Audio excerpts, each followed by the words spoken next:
Hello, and thanks for listening to this episode of the Behind the Wall podcast. I'm Timothy Johnson. I've been incarcerated in North Carolina for 21 years, serving life without parole for felony murder. I'm going to address 5 myths about North Carolina's prison system, all with a focus on one message about how to create a more effective prison system. The message consists of 2 words: reward rehabilitation. First, I want to express my deep remorse for the crimes I committed and every choice that led to those crimes. 21 years ago, I killed 2 men, unique persons with memories and dreams, loves and likes. In taking those lives, I shattered the lives of everyone who loved them, everyone who cared about them. Every moment of every day was damaged and diminished for their families forever. Often, people define remorse as sorrow for wrongs done. But I consider that definition incomplete. True remorse begins with the sorrow, but it proceeds to learning from the wrongs that were done and living in light of the lessons learned. My favorite quote comes from The Road Home by Richard Paul Evans. Evans writes, "We all have a road to walk. The foolish walk blindly, the intelligent navigate it, the good repair it as they go." I spent a lot of time walking foolishly, blindly, causing severe harm. For the rest of my life, I want to repair the road as I go. I use what happened, the tragic deaths and suffering I caused, to motivate me to serve others and repair the brokenness as I go. Every day, I strive to live out my remorse by serving my prison community, so I can use the rest of my life to restore brokenness rather than cause more of it. To me, that's what remorse demands. While in prison, I transformed from a selfish, reckless young adult into a person who serves my community. I worked as a dog trainer in the Newly Shown Life program for 4 years, training shelter dogs for adoption to their forever homes. Dog training gave me an opportunity to repair brokenness by helping rescue shelter dogs and by providing well-trained canines to their forever families. Now, I work as a field minister with the North Carolina Field Minister Program and a graduate assistant with the program's college. Each summer, I teach academic writing to incoming freshmen, helping our non-traditional students build a foundation for academic success. Each spring, I train students to be writing tutors. Throughout the year, I tutor and mentor future field ministers who will go on to serve people in prisons across North Carolina.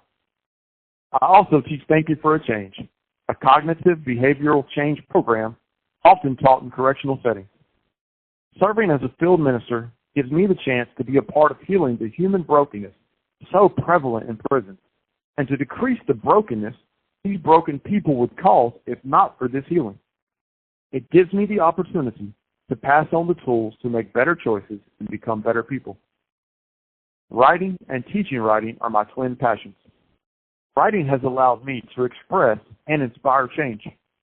Sharing my transformation journey through writing has allowed me to inspire other incarcerated individuals to join me on the transformation journey. Writing about change has also allowed me to inform people in society of the possibility, the reality of genuine, permanent change. I co-wrote Hope for the Hopeless, the Prison Resources Repurposing Act, a legislative proposal and bill for prison reform in North Carolina. It was published in the North Carolina Law Review and sponsored in the North Carolina House in 2021, 2023, and 2025. It was also sponsored in the State Senate for the first time this year.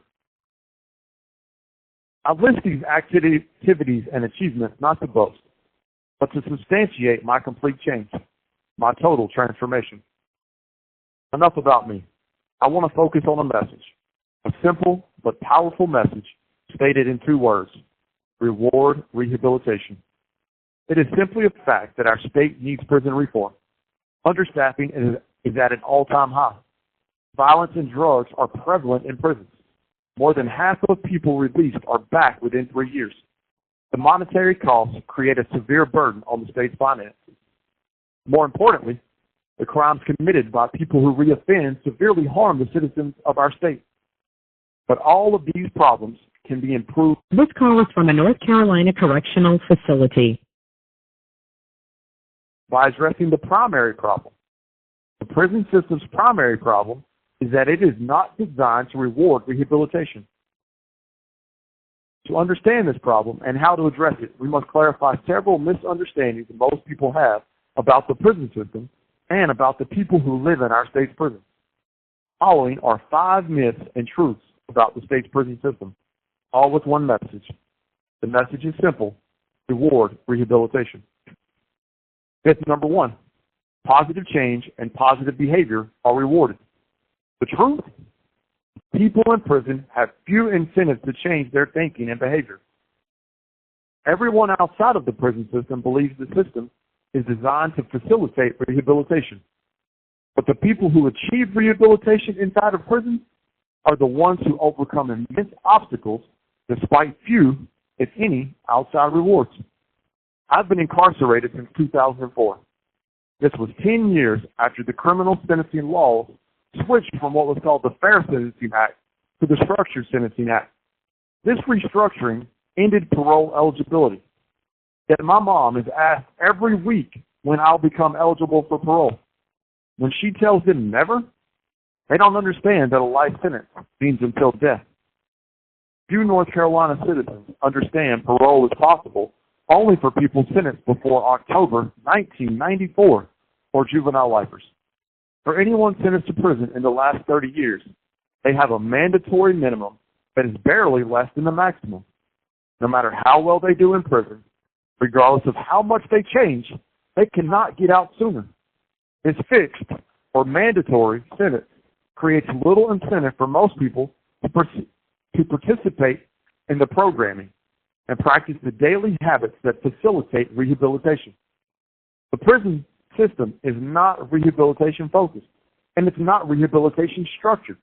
Sure, rehabilitation is declared to be one of the primary goals, but it's not built with that focus. In fact, prison seems to be designed, either intentionally or through deliberate indifference, to create an atmosphere that makes negative behavior easy and positive behavior difficult. There seems to be a mindset of, they deserve this. Prison is supposed to be hard. But rehabilitation is not primarily about what the people inside prison deserve. Rehabilitation should be the priority because the rest of society needs people in prison to exit prison as completely different people than who they were when they entered. Most people in prison get out. Citizens need people to get out of prison better than when they went in. A system not focused on rehabilitation makes people worse, not better. Too often, people in prison spend almost all day locked down, basically being a warehouse like boxes. This approach limits problems for staff, but this warehousing is problematic. Numerous studies show that people left in isolation for such extended periods of time develop mental health issues. This approach also limits or eliminates any chance to participate in the vocational, educational, and personal growth programs that facilitate rehabilitation. I'm one of the fortunates who reside at Nash Correctional Institution, where we have 2 Correction Enterprises plants, the Field Minister Program College, and numerous other programming opportunities. We can learn, grow, and stay active, but we need more prisons to operate like Nash. But that can only work effectively in a system that rewards rehabilitation. Myth number 2. This addresses a false narrative about incarcerated people. The false narrative versus the true story. The false narrative depicts the incarcerated as an entity that either cannot or does not want to change. The true story is that not only can we change, but many of us already have changed, and we're serving others in remarkable ways. Public perception holds that people in prison can't change and don't want to change. Every day, I see people who, despite being thrown away by society like garbage in a landfill, have become remarkable individuals who refuse to remain wasted. They dedicate themselves to radical change, to transformation so incredible that they build a pile of impressive achievements and positive impact. And they inspire others around them to dedicate themselves to this type of transformation. Watching my brother, Tony Johnson, mature while in prison has been incredible. Before prison, my brother and I were impulsive and reckless. We made selfish, foolish choices, and the consequences harmed others, including the family who loved us. Tony has grown into a man of values. The impulsive person is gone, replaced by someone who considers others and thinks through choices and consequences in a detailed way. He was a gifted, dedicated dog trainer for 10 years, and he mentored dozens of other trainers, influencing guys to not only become good trainers, but to live with values, to quit doing drugs, to strive for positive impact. He spent his off time learning Spanish and sign language just so he could help people. He joined the Nash News and NC Prison News Today and became a powerful writer. Now, he is a freshman in the Second Chance Initiative program, where he is earning associate's and bachelor's degrees through Campbell University. In just the first month, he has already been a key asset to his classmates. You have 60 seconds remaining. In math and writing. Before even being accepted to that program, Tony spent months preparing. He took several prep courses just in case he got accepted to the program. Before prison, Tony lived for the moment and for himself. Now, Tony builds for the future and for others. Tony is just one of many who have transformed themselves while in prison. I call these individuals ambassadors of change, people who prove the common narrative about incarcerated people is false. And even more people would be dedicated to change if we had a system that rewarded rehabilitation. Myth number 3. People who want prison reform are soft on crime. The truth? Prison reform is smart for society. Most of the people in prison will be released. In fact, 95% of the incarcerated return to their communities. In North Carolina, about 18,000 people are released from prison each year. Approximately 31,000 people are in prison in the state, so more than half will be released this year. The question is not whether or not people in prison get released, but whether those getting released will benefit or harm society after release. Our society needs prison reform to protect the people outside of prison. Practically every person, everyone you love, interacts with formerly incarcerated people every week, maybe every day. This call is from a North Carolina correctional facility. Driving down the road, buying groceries, or getting a car repaired. The current system doesn't do enough to ensure that people leaving prison have been rehabilitated while in prison. Prison reform that rewards rehabilitation will compel incarcerated individuals to refocus their priorities from wasteful living driven by hopelessness to striving to meet the behavioral, educational, and vocational goals necessary to earn the reward of an earlier release. This change will reshape the prison culture and benefit society by ensuring that significantly more incarcerated people demonstrate positive thinking and behavior before and after release. Crime and criminals are not the main focus of the justice system. The focus of the justice system should be protecting everyone in society. This focus means dispelling tough-on-crime rhetoric that accomplishes nothing for smart for society policies. Policies centered on rewarding rehabilitation are smart for society because they are most effective for ensuring that the people released from prison can not only avoid causing further harm, but also be a benefit to society. Myth number 4. Releasing people with short sentences is the safe approach to reform. The truth? Releasing people who have demonstrated their rehabilitation, even lifers or other long-termers, is the safe approach. The recidivism rate is a misleading statistic. This rate measures for the probability for formerly incarcerated individuals as a whole to return to prison. Many people know this rate is 60 to 65% for a 3-year range, meaning 2/3 of the people released from prison return within 3 years. But using one number to assess the whole population is grossly misleading, and it leads to misguided efforts to reform the system. Both time incarcerated and age affect the probability of recidivism. People who serve long sentences are less than 1/3 as likely as people who serve short sentences to return to prison. For people who serve at least 10 years, the rate drops to only 20%, and even that probability is misleading because most of them return for a technical post-release violation such as failing to pay fees or restitution, not for committing a new crime. The rate for former lifers is even lower. A California-based study looked at 83 life-sentenced persons who were released in 2006 and 2007. Only 4 of the 83, or 5%, reconvicted, and none for murder or even another serious violent crime. Other studies of former lifers report a range between 1 and 5% for reconviction. Public perception holds that people sentenced to life without parole are the worst of the worst, people who would be a significant threat to society if released. But neither position is accurate. Many people think anyone who commits murder must be locked up until their death to protect society. But the numbers do not support that emotional position.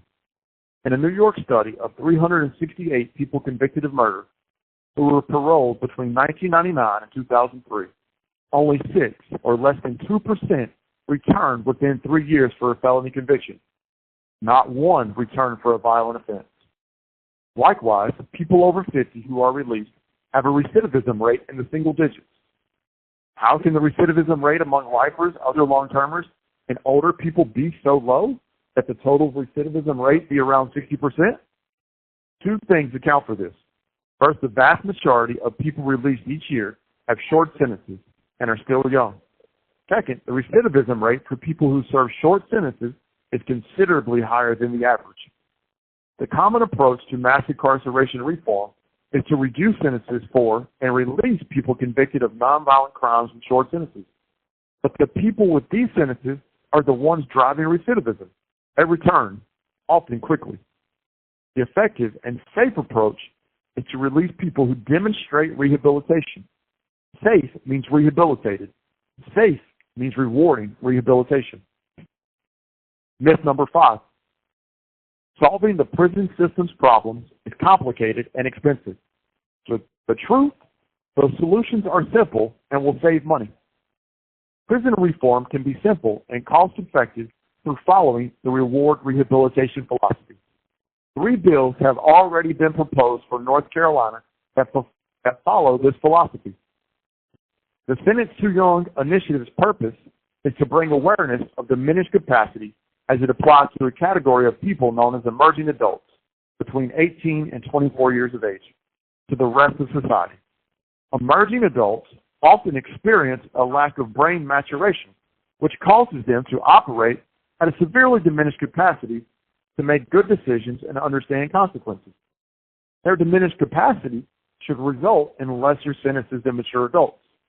The bill proposed by Sentence Too Young, known as Modifications for Developmentally Appropriate Sentencing, is designed to address youthful offenders who were convicted of crimes before the age of 25, have served at least 15 years on their sentence, and have exhibited genuine growth while proving themselves as highly potential members of society.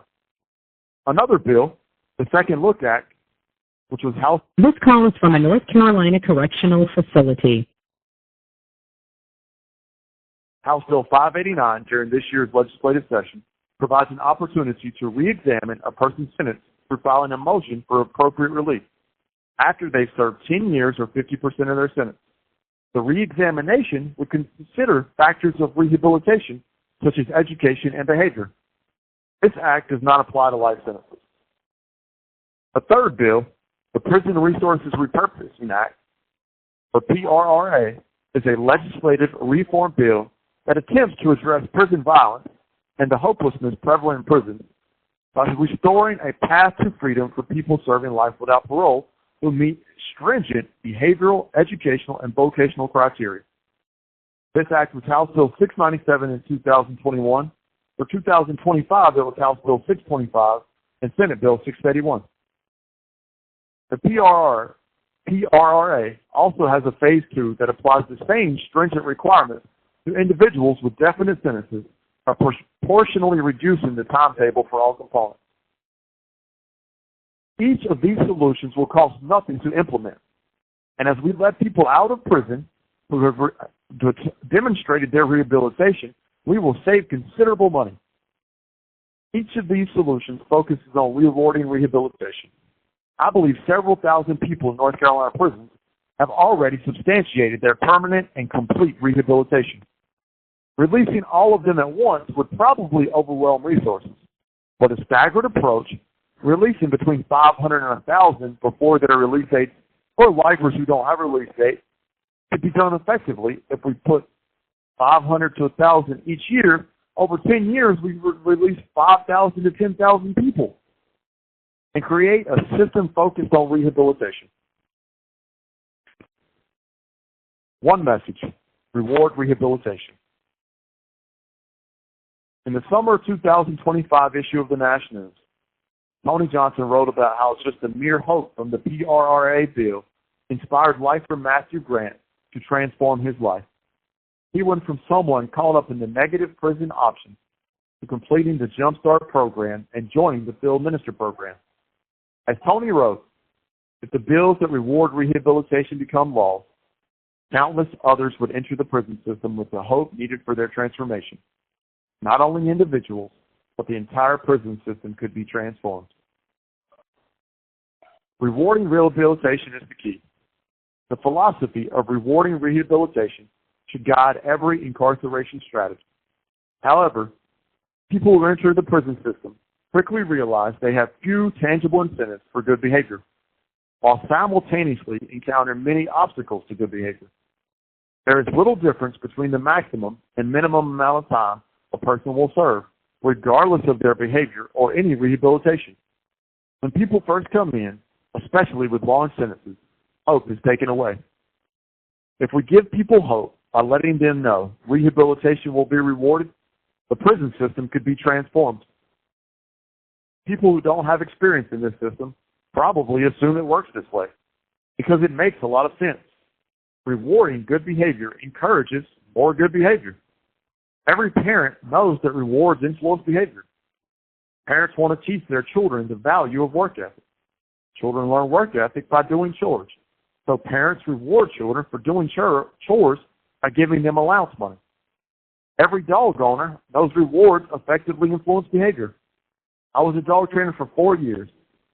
We used positive reinforced-based training techniques to train shelter dogs. We used treats to reward the dogs for obeying the cues to sit, stay, wait, and come. Buddy was a yellow lab pit bull mix. He loved food. Motivated by treats, he transformed from being hyperactive and out of control to having the discipline to sit in front of a sausage biscuit for 3 minutes without moving or even looking at that tasty treat. The prison system needs to take the same reward or incentive-based approach to influencing behavior. People respond best to incentives for practicing positive behavior. The incentives have to be meaningful to be effective. Meaningful incentive means an opportunity to earn a release date earlier than the current mandatory minimums, or any release opportunity for people with a life sentence. If people entering prison with 10 or 20 years were told they could cut that in half by getting a degree, learning a vocational trade, and avoiding infractions, most of them would live differently in here, and they would leave with the job and life skills needed to succeed after release. By offering meaningful incentives and rewarding rehabilitation, we can change the North Carolina prison system in a matter of years.